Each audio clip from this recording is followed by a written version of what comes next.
So our Japanese mission team was out at the Noto Peninsula, and if you know, on January 1st this year, there was a 7.4 magnitude earthquake, which is a just massive earthquake. And even though Japan is a highly advanced and developed country, the coast is just devastated. And so the Akune mission team was there this week, and they were cooking yakisoba. And for a lot of people, they left, but for some people, they can't leave, including a large home of developmentally disabled adults that they were cooking for. But they had some pictures that we can send that were just devastating. You see the devastation of apartments turned over and buildings cracked and just piles of rubble everywhere. And then they had to leave their mission early because of the typhoon. So if you know, the typhoon went through southern Japan. So all that to say that our support is still ongoing, and that's actually a Lutheran Buddhist project, because the part of Japan where they're serving, there are no Lutheran churches. And so we've worked with some Buddhist monks who are doing some of this relief work. So it's a Lutheran Buddhist project in Japan. You probably know this, depending on your cash flow, for some people, if your cash flow is good, your life just goes kind of like this, and you can decide when it goes up and down. For people that are struggling, the end of the month is always a hard time because they've run out of money. Like, we've had people go to the store to buy food at 1, 2 in the morning because they were hungry and their EBT had run out, or I hear those stories all the time, actually. But we had 2 people this week that we helped out of our Good Samaritan Fund. One was Don DeRago's old roommate, if you remember Don, who worked at the church before he passed away. And he was coming out of homelessness, and this is a woman who is in the same transitional housing. She works at Ralph's. And she called us this month asking for a little help, which we were able to give her. She didn't need much because she has a senior housing voucher. And then one of the people we've been working with who has cancer, she was in the office and her hair's falling out while she's talking to me because the chemotherapy's working, a mother, and we helped her too. Because sometimes, like, people who are working multiple jobs, when you get sick, it's hard to work multiple jobs. And so then you start to fall behind. Every little shift you miss or whatever, you fall behind. So we got her caught up, and then some other folks are going to work for some future as she looks for now for a second job. Which is sad that a person in her circumstance has to do that. But it's what it is. And because of the church and your generosity, 2 people have they go, okay, we'll be good for the next period of time. So for your support of Good Sam, at least 2 people, like when we heard from James, you want pure and undefiled religion? Take care of the people around you who are vulnerable. In the case of the Bible, the widows and the orphans. In this case, the mom with cancer and the older person working at Ralph's. And a lot of these folks are on the knife's edge related to how many shifts they get, how many hours they get, how much work they get, and how much they're able to afford. So this church becomes a place of relief, not just in the Noto Peninsula, but here in Huntington Beach. So thank you for your generosity, because it's making a difference. Well, yesterday, my mother had called me, and she said, it's time, we need to put down my cat. And I go, oh, all right. So we went, and you always know when you're having to do something like that you're going to be in the presence of death. They even have a special room, and they have a room with candles and music playing, and they're trying to soften the mood, and they have tissues, and she'd had this cat almost 20 years, so it was an old cat, and the vet was great. But you're standing on a threshold. 1 minute there will be life, and the next minute there won't be life. And anyone who's been around death knows that feeling of there was life and now there's not life. And there's a change, but we can't quite account for it, but we know because the evidence is there. So after that, actually we took my mother to urgent care because she's been a little ill. And then at urgent care they said, well, you should take her to the hospital. So we took her to the hospital, and she's there for a week or so. And we were in the emergency room at Hoag yesterday, and on one side of us was a person going into hospice. On the other side, a guy with COVID that was sort of locked down, but he kept trying to run into the emergency room. No, put him back. They said, put him back. And in all those cases, and then when my mother, and she's not in any imminent danger, but she has some health things that need to be worked out, again, in the presence of death. This person next to us, her sister's telling her, it's okay, you can go. The person in the next room trying to escape, to get out of this place. And to all credit to Hoag, all of the technological apparatus that is meant to preserve life, all of the tools and the instruments that are meant to analyze, understand, correct, and heal. And thank God we have them. And I'm not just bringing this up because I'm like, well, I need to process yesterday, and my wife won't talk to me about it. So she will. She's right there. Actually, my sister's visiting too. So if you want to meet, there were 4 children in the house, and if you want to meet the one that made it, I'm right here. No, she's right over there. But she was coming anyhow, and it turned out she dropped her daughter off at USD yesterday. But what is the whole point of this? The whole point is sitting in that emergency room yesterday, it was even more so the idea of being in the presence of death. And that same threshold, when all the machines get turned off, when the person finally goes, and it's what the Psalms describe as being in the valley of the shadow of death. Even just death's shadow is like a carved out part where we're sitting, and it's a little cold and dark and so on. And the reason I'm bringing this all up is this is the existential problem that all of the laws related to purity were attempting to address. So when we read from the gospel this morning about washing of hands and pots and kettles and so on, the ritual washing and the ritual practice around impurity, which actually is dealing more with spiritual pollution and not biological. Like we understand washing of hands and hand sanitizing because we have this microbial understanding they didn't have. But they had another understanding, which was this idea that human beings can generate impurity, which spiritually pollutes the environment as bad as anything else that pollutes the environment. And the result is death. Not just biological death, but spiritual death. And so this is them taking totally seriously the real human existential problem of living and dying, being in that same place, standing on the threshold, wanting to preserve and protect. This is their version of the emergency room in some degree, all of the very sophisticated and nuanced tools that are meant to keep people in a holistic relationship with God. Now, the reading from Deuteronomy says the same thing, where the writer of Deuteronomy says, now look, I don't want you adding or subtracting anything from this. And people go, well, I know, but wouldn't it be nice if we had this? Wouldn't it be No, this isn't the time for innovation. This is the time for obedience. No one says that about electricity. Like if you have someone come over to mess with the electricity at your house, or you're putting in electricity, no one goes, it'd be fun? What if we put a sprinkler right here? And you go, no, that's a horrible idea. The environment simply doesn't allow for your innovation. Well, people do that in religion all the time. They add things that may not be conducive to life, but they go, well, we added it. Well, my grandparents did it, so I'm going to do it too. The whole point of the Reformation was to try and dismantle those unnecessary things that were keeping us from the electricity of God, the life of God. The church itself has a similar history of creating human tradition. Now, as I've told you before, tradition is simply the word for handing things on.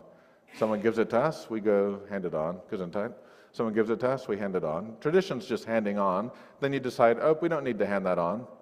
This is the whole point of like therapy and psychology when they go, well, my parents messed me up this way and their parents messed me up, and they go, you don't have to do that to your children. You have a choice. You don't have to do that. And we go, I don't? Well, it's too late. I should have seen you 20 years ago. But it's this idea of making rational choices to not hand on things that aren't good. You can think about that on a personal level, a church level, a national level, an international level. And it's this idea of what's conducive to life and to push away the power of death. And that's why Deuteronomy is describing that living in the land, it's a holistic picture. It's not just a metaphysics of life. It's saying if this works out, you're going to have life everywhere. Your water's going to be good, your crops are going to be good, your bodies are going to be healthy, your religious life's going to be good, your land's going to be just, your business is going to be profitable, but just, people won't be exploited. There won't be people coming saying, I didn't get to eat last night because my card just ran out, and I don't have any money, but hopefully I don't get kicked out of my subsidized apartment. This idea that the holistic peace of God touches everything. And so when God says, I want to bring my life and my peace, there is nothing that goes untouched from this power of life. And the danger of the spiritual pollution they are trying to ward off is the danger that death might be introduced, and all of a sudden everything gets unraveled and unbalanced and broken and dead. So this is the issue. This is why they bring in the expert from Jerusalem. Sometimes people go, oh my gosh, someone from the FBI is here. Or they go, what agency are you from? And they go, I can't tell you, I work for the Department of Defense. Okay, one of those agencies. whose names we shall not speak. But it's this idea we're bringing in the experts now who are going to analyze. So the Pharisees and the leaders from Jerusalem come, and they're going to analyze the practice of the disciples to see if they fit in the criteria of faithful living. And then Jesus says, we don't need experts, and we don't need your evaluation. The stuff you're measuring isn't even helping the process anymore, which is, what do we do with the problem of death and the problem of generating impurity? And if you all think washing your hands is going to deal with it, I have a bad news for you. It's not. We're going to have to do some heart washing. Well, that's a little bit more difficult. How do you wash the human heart? I mean, Jesus tells them that. He goes, actually, we found the source of all your problems. And they go, good, is it these people I hate? No, it's not those people. You might blame them for that, but it's in you. The problem is in you. And they go, well, what are we supposed to do? Rip our hearts out? And even in Ezekiel and other prophetic books, we hear God talk about a necessary heart transplant. I'm going to give you the first heart transplant, and it's going to be a new heart. Well, this now confronts us with a problem that if the source is much deeper than we thought, and the source is within the human heart, and all of this sort of vomiting is coming out of us, and it's not a matter of just washing our hands, our face, our clothes, and our cups and dishes and other things, what are we supposed to do? How are we going to stave off the power of death? How are we going to stave off a world that's fundamentally unjust? And now Jesus does something very interesting. Jesus says, well, what we're going to do is we're going to take over death. We're going to take the problem and make it the solution. And people go, well, every time Jesus says something like that, people go, well, can we do something else? Yeah, isn't there something else we can... Are you sure? Aren't you God? Can't you find another way to do this? But the whole point is, God doesn't want to just deal with the superficial. God wants with the land of the interior, and God wants to renew the human heart and deal with the problem of death. It's the same problem they were worried about in Deuteronomy, the same problem they're worried about in Mark, it's the same problem they were worried about in the Hoag emergency room. And now we're not just talking about biological dying, but even spiritual death, being disconnected from the source of life, which is God, which includes our body and our spirit and the wholeness of everything God has made. And so Jesus says, we will take death and we will change it, and we will make it life, which is the cross. And this is why St. Paul spends a lot of time telling people, look, you all want to argue about all this religious stuff. I want to talk to you about just one thing, the cross. And they go, yeah, but what about the Corinthians, and what about food sacrificed to idols, and what about this and that? And he goes, let's talk about the cross. This is what God has given us as the solution, taking death and making life.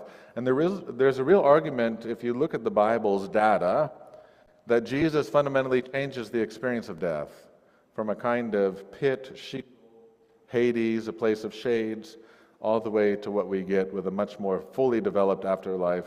Jesus fundamentally changes the experience of death. I've quoted to you on several occasions, but it's been long enough that I could have told you that and you wouldn't have remembered, probably, except for maybe a couple of you. There's a wonderful English poet, Philip Larkin, and two of his poems came to mind yesterday and today. One is, he was mowing his lawn in England. Yeah, they have great grass in England. And he's mowing his lawn, and he runs over a little animal like a mole, and he looks at it, and and obviously the animal didn't survive. And he looks at it, and he goes, "Oh, I knew that animal, and I knew that mole," he said. And then he's just reflecting on how fragile life is. He says, the first day after a new death, the grief is always the same. It's always familiar, he says. But we should be kind to each other while we still can. So in the face of death and in the face of violence, he wants to call people out of their shock to a kind of kindness. And that's kind of Jesus setting us free. We don't have to live in the fear of death. We don't have to live in the fear of a world that uses violence and coercion to move people and to perpetuate injustice. We can actually be people who trust in a transformed experience because of the cross and resurrection. And then he had the second poem called Unfinished Poem about his own dying. And this one's even better than the first. He's up in this attic, and he's rented a room there, and he knows death is outside, walking around. But he thinks if he's quiet enough, death won't notice him. He goes, I know the time will come that death will come for me, but not yet. And then he hears someone coming up the stairs. And he goes, oh, now it's time. And you've had this experience when the doctor tells you it's only going to be another couple hours. It's going to be a month. It's going to be 3 weeks, whatever it is. You've had that experience when they go, well, this is what's happened, or this war, or whatever it is. We've had that experience of people forecasting, it's coming now for me. And finally, death gets to the top of the stairs and opens the door, and he's shocked. And he said, you're not the one I expected. And then he said, what summer have you broken from? This beautiful, someone shows up at the hour of death who's beautiful and kind and warm, and what he had been prepared for is not what he received. And it's exactly what Jesus is talking about here. What we've prepared for is not who we will see and what we have received. There's been this fundamental shifting of the ground, and people of faith live with that freedom and live with that understanding so that we can be about pure and undefiled religion. That language of defilement, whether it's the hands or the heart, what does it mean? Because in a culture like ours that has no shame, in a culture like ours that has no sense of spiritual pollution in a meaningful way, defilement is a meaningless category. They go, oh, you've defiled me. We might say it as a joke, if we say it at all. Defilement is just the opposite of holy. It means you were created for a use that you are doing the opposite of. In fact, you're going in the wrong direction. To be defiled is to go in the wrong direction completely. And so when James is talking about undefiled religion, he is saying religion that is properly operating is doing these things. And it's not an exhaustive list. He says caring for the poor, the widow, and the orphan, those two things. And so this idea of defilement is to say you can be called away from a life that's exactly the opposite of moving toward this new sun, this face that appears at the top of the stairs. It is moving toward the one who brings his life in the middle of death, who promises Easter. And so we move from defilement to holiness, and this was God's intention. Why does God bring them into the land? Because God wants to create a holy environment where everything is functioning and full of life. Why is Jesus coming and doing his ministry? To do what could not be done by Deuteronomy and other places, and to assure that we meet our destination in our living and our dying and our living again, which is to be holy and alive forever. Amen.